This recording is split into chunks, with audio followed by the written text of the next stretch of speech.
मी अरुण तुळशीराम उबाळे, राहणार कोठारे.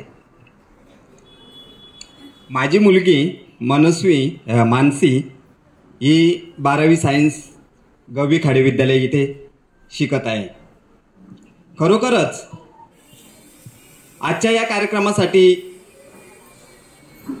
खेडेपाड्यातील शहापूरमध्ये, वाशिंदमध्ये, आसनगावमध्ये राहणारे सर्व पालक इथे उपस्थित आहात. आत्ताचा हा जो कार्यक्रम बघितला, डीवायजी क्लासने जो कार्यक्रम आयोजित केला होता, या क्लासमध्ये सावंत सरांनी आणि त्यांच्या टीमने फक्त आपल्यामधील 3 विद्यार्थी बाहेर जाऊन 5 मिनिटं त्यांच्या जे शिकवण्याची पद्धत आहे त्या पद्धतीनुसार त्यांना जी गोष्ट सांगितली त्याच विद्यार्थ्यांनी 5 मिनिटं किंवा 10 मिनिटं अगोदर इथे जे 34 शब्द सांगितले होते ते 34 शब्द त्यांना एकही सांगता आले नाही. 5 मिनिटांनंतर ते गेले. त्या सरांनी त्यांना काय सांगितलं, कुठली मेथड्स असेल, कुठली पद्धत असेल, त्या पद्धतीनुसार एकाने रिवाइज मध्ये सांगितलं, एकाने 90 पर्यंत सांगितलं. म्हणजे खरोखरच अभ्यास करताना आपले विद्यार्थी कुठल्या पद्धतीचा अभ्यास करतात, त्यांनी कुठल्या पद्धतीने अभ्यास केला पाहिजेत आणि आपण पालक म्हणून आपण त्यांच्यावर किती लक्ष देतोय हेही फार महत्वाचं आहे. आत्ताच्या या कार्यक्रमामध्ये एक गोष्ट लक्षात आली की आपण पालक आहोत, फक्त आपण त्यांना काय करतोय, त्यांनी सांगितले पप्पा एवढी फी भरायची, आपण फक्त आपलं काम करतोय, पैसे देतोय.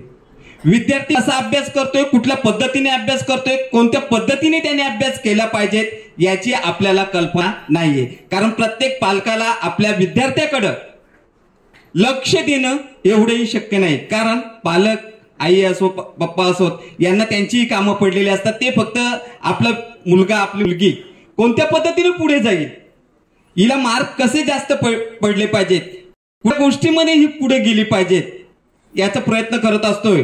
परंतु त्यांची मानसिकता ज्या विषयामध्ये आहे ती गोष्ट त्यांना व्यवस्थित आली पाहिजेत यासाठी आत्ताच ज्या सरांनी सांगितलंय की बाबा हा जो कार्यशाळा 4 दिवसाचा ठेवलेला आहे, माझं स्वतःचं म्हणणं आहे आपण ह्या गोष्टीसाठी जर आपल्या विद्यार्थ्यांची खरोखरच उन्नती होत असेल, त्यांची प्रगती होत असेल आणि त्यांना हे जर ज्ञान जर आत्मसात करण्याची संधी डीवायजी क्लासेसने जी दिलेली आहे ती योग्य आहे. तरी सर्व पालकांना माझ्या पालक म्हणून मी सर्वांना विनंती करेन का आपले विद्यार्थी, आपले मुलं या 4 दिवसाच्या कार्यक्रमासाठी पाठवा. भविष्यामध्ये त्यांना या गोष्टीचा फायदा होईल. आणि मी या कार्यक्रमासाठी मी एका गावचा पोलीस पाटील आहे. मला एकच मुलगी आहे. एकच गोष्ट सांगू इच्छितो, मुलगा असो मुलगी असो, त्याचं भविष्य उज्ज्वल झालं पाहिजे. आणि त्यासाठी मी सर्व पालकांना विनंती करेन का आज जे सरांनी हा जो कार्यक्रम आयोजित केलेला आहे या कार्यक्रमामध्ये 4 दिवसाच्या कार्यक्रमामध्ये सहभाग घेऊन आपल्या मुलांना योग्य मार्गदर्शन करता येईल. योग्य त्यांना त्यांच्या आयुष्यामध्ये जी गोष्ट साध्य करायची त्याच्यासाठी या 4 दिवसाचा काळ योग्य आहे. तरी सर्वांनी या कार्यशाळेसाठी आपल्या मुलांना पाठवा ही अपेक्षा व्यक्त करून मी सावंत सर आणि डीवायजी क्लासेसचे सर्व शिक्षक वर्ग यांचे आभार मानतो. येथेच थांबतो. धन्यवाद मला इथे उपस्थित राहून बोलण्याची संधी दिल्याबाबत.